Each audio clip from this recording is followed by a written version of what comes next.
ನಮಸ್ಕಾರ ಸ್ನೇಹಿತರೆ, ನಾನು ಹೇಳಿದ್ದೆ ಬೇಕರಿ, ಕಾಂಡಿಮೆಂಟ್ಸ್ ಅಥವಾ ಸಣ್ಣ ಉದ್ದಿಮೆದಾರರು ಯಾರಿಗೆ ಆದ್ರೂ ಕೂಡ SB ಅಕೌಂಟ್ ಮಾಡಿಕೊಂಡು ಯಾರ್ಯಾರು ಉದ್ಯಮಗಳನ್ನು ನಡೆಸ್ತಾ ಇದ್ದಾರೋ ಅವರಿಗೆ ಏನಂತ ಹೇಳಿದ್ರೆ ಸೋಕಸ್ ನೋಟಿಸ್ ಇದು ಮಾಡ್ತಾ ಇದ್ದಾರೆ. ಅಂಡರ್ ಸೆಕ್ಷನ್ 63 ಪ್ರಕಾರ ನಮ್ಮ ಇವರು ಯಾರಂದ್ರೆ government of tax, income tax ಇವರು ಒಂದು ಕಮರ್ಷಿಯಲ್ ಟ್ಯಾಕ್ಸ್ ನವರು ನಿಮಗೆ ನೋಟಿಸ್ ಅನ್ನು ಕೊಡ್ತಾ ಇದ್ದಾರೆ. ಅದು ಯಾವ ರೀತಿ ವಾಟ್ಸ್ಆಪ್ ಮುಖಾಂತರ ಕೊಡ್ತಾ ಇದ್ದಾರೆ, ಕೆಲವರು ಅಂಗಡಿಗೆ ಕಳಿಸ್ತಾ ಇದ್ದಾರೆ, ಪೋಸ್ಟ್ ಮಾಡ್ತಾ ಇದ್ದಾರೆ. ಅದೇ ರೀತಿ ಈಗ ಆದ್ರೆ ಬಹಳಷ್ಟು ಜನರಿಗೆ ಈ ರೀತಿ ಸಮಸ್ಯೆ ಆಗಿದೆ. ಹಾಗೆ ನನ್ನ ಸ್ನೇಹಿತರು ಕೂಡ ಬಂದಿದ್ದಾರೆ.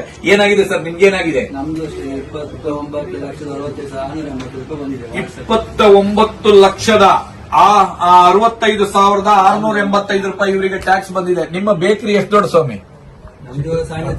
ಸಣ್ಣ ಕಾಂಡಿಮೆಂಟ್ಸ್. ಏನು ನಿಮ್ಮ ಕಾಂಡಿಮೆಂಟ್ಸ್ ಹೆಸರು? ರಂಗನಾಥ ಕಾಂಡಿಮೆಂಟ್ಸ್ ಅಂತ ಇಟ್ಕೊಂಡಿದ್ದಾರೆ. ಕಾಂಡಿಮೆಂಟ್ಸ್ ಅವರಿಗೆ ಇವರಿಗೆ ವಾಟ್ಸ್ಆಪ್ ಮುಖಾಂತರವಾಗಿ ಕಳಿಸಿದ್ದಾರೆ. ಎಷ್ಟು? 29,65,685 ರೂಪಾಯಿನ ಇದನ್ನ ತಕ್ಷಣವಾಗಿ ಕಟ್ಟಬೇಕು. ಅದಲ್ಲದೆ CA ಚಾರ್ಜ್ ಕಟ್ಟಬೇಕು, ಅದಲ್ಲದೆ ಬೇರೆ ಚಾರ್ಜ್ ಕಟ್ಟಬೇಕು ಅಂತ ಬಿಟ್ಟು ಇವ್ರನ್ನ ಹೇಳಿದ್ದಾರೆ. ನಾನು ಮೊನ್ನೆಯಿಂದ ಹೇಳ್ತಾ ಇದ್ದೀನಿ, ಸಿಗರೇಟ್ ಬೀಡಿಗೆ ಪೊಲೀಸ್ ಅವ್ರದ್ದು ಇವ್ರದೆಲ್ಲ ಈಗ ಬಗೆಹರಿದಿದೆ. ನಾವು ಆಡಿದಂತೆ ನುಡಿದಂತೆ ನಾವು ನಡೆದು ನಿಮಗೆ ಸಮಸ್ಯೆಗೆ ಬರೆದಿದ್ದಂಗೆ ನಾವಂತ ಒಂದು ಪರಿಹಾರವನ್ನ ಕಂಡುಕೊಟ್ಟಿದೆ ಕರ್ನಾಟಕ ರಾಜ್ಯ ಕಾರ್ಮಿಕ ಪರಿಷತ್ತು. ಆದ್ರೆ ಇವತ್ತು ಇನ್ಕಮ್ ಟ್ಯಾಕ್ಸ್ ನವರು ಬಹಳ ದೊಡ್ಡ ಮಟ್ಟದಲ್ಲಿ ಎಲ್ಲರಿಗೂ ನೋಟಿಸ್ ಕಳಿಸ್ತಾ ಇದ್ದಾರೆ. ಎಷ್ಟೆಷ್ಟು? 20 ಲಕ್ಷ, 10 ಲಕ್ಷ, 50 ಲಕ್ಷ, 1 ಕೋಟಿ, 2 ಕೋಟಿವರೆಗೂ ನೋಟಿಸ್ ಕಳಿಸ್ತಾ ಇದ್ದಾರೆ.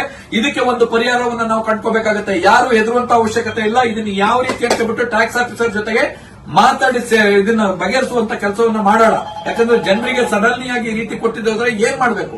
ಆದ್ರೆ ನೀವೆಲ್ಲರೂ ಒಗ್ಗಟ್ಟಾಗಿರ್ಬೇಕು.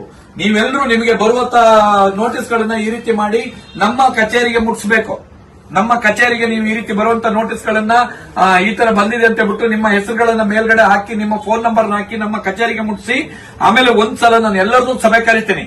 ಈ ಸಭೆ ಕರೆದಾಗ ಟ್ಯಾಕ್ಸ್ ಆಫೀಸರ್ ಅಥವಾ ಮುಖ್ಯಮಂತ್ರಿಗಳನ್ನ ಭೇಟಿ ಆಗಬೇಕು, ಯಾರನ್ನ ಭೇಟಿ ಆಗಬೇಕಂತ ನೋಡಿ ಇದಕ್ಕೊಂದು ಪರಿಹಾರನ ಕಂಡುಕೊಳ್ಳೋಣ. ಇಲ್ಲ ಅಂದ್ರೆ ಎಲ್ಲರೂ ಸಾಯ್ಬೇಕು. ಆ ಮಟ್ಟಕ್ಕೆ ಟ್ಯಾಕ್ಸ್ ಹಾಕಿದ್ದಾರೆ. ಇದು ನಮ್ಮ ಸರ್ಕಾರಗಳು ಮಾಡ್ತಾ ಇರುವ ಕೆಲಸ ಹೇಗೆ ಅಂದ್ರೆ ಇದು ಬಡತನ ನಿರ್ಮೂಲನೆ ಅಲ್ಲ, ಬಡವರ ನಿರ್ಮೂಲನೆ ಮಾಡ್ತಾ ಇದೆ. ಇದಕ್ಕೆ ನಾವು ಯಾವ ಕಾರಣಕ್ಕೂ ಅವಕಾಶ ಕೊಡಲ್ಲ. ಇದಕ್ಕೆ ಸೂಕ್ತ ಪರಿಹಾರನ ಆಗ್ಲೇಬೇಕು. ಎಲ್ಲರೂ ಕೂಡ ಕರೆಂಟ್ ಅಕೌಂಟ್ ಮಾಡಿ. ಇದರಿಂದ ನಿಮ್ಗೆ ಏನು ಕೊರತೆ ಬರಲ್ಲ. ಕರೆಂಟ್ ಅಕೌಂಟ್ ಮಾಡಿ. ನಿಮ್ಮ SB ಅಕೌಂಟ್ ನಲ್ಲಿ ವ್ಯವಹಾರಗಳನ್ನ ಇನ್ನು ಮುಂದೆ ಮಾಡಬೇಡಿ. ಈ ಇಷ್ಟುವರೆಗೆ ಮಾಡಿದ್ದಕ್ಕೆ ಟ್ಯಾಕ್ಸ್ ಆಫೀಸರು ಮತ್ತು ಸರ್ಕಾರವನ್ನ ನಾವು ಪ್ರಶ್ನೆ ಮಾಡೋಣ. ನಮಗೆ ಆಗ್ತಾ ಇಲ್ಲ ಕಟ್ಟಲಿಕ್ಕೆ, ಏನ್ ಮಾಡ್ತೀರಾ ಅಂತ ಪ್ರಶ್ನೆಯನ್ನ ಮಾಡುವಂತ ಕೆಲಸವನ್ನ ಮಾಡೋಣ. ಯಾರು ಹೆದರಬೇಡಿ. ಪ್ರತಿಯೊಬ್ಬರಿಗೂ ಬರ್ತಾ ಇದೆ. ಪ್ರತಿಯೊಬ್ಬರಿಗೂ ಮಿನಿಮಮ್ 10 ಲಕ್ಷ ಅಂತೂ ಬಂದೇ ಬರ್ತಾ ಇದೆ. ಅದಕ್ಕಾಗಿ ದಯವಿಟ್ಟು ನೀವೆಲ್ಲರೂ ಒಗ್ಗಟ್ಟಿಂದ ಇರಿ.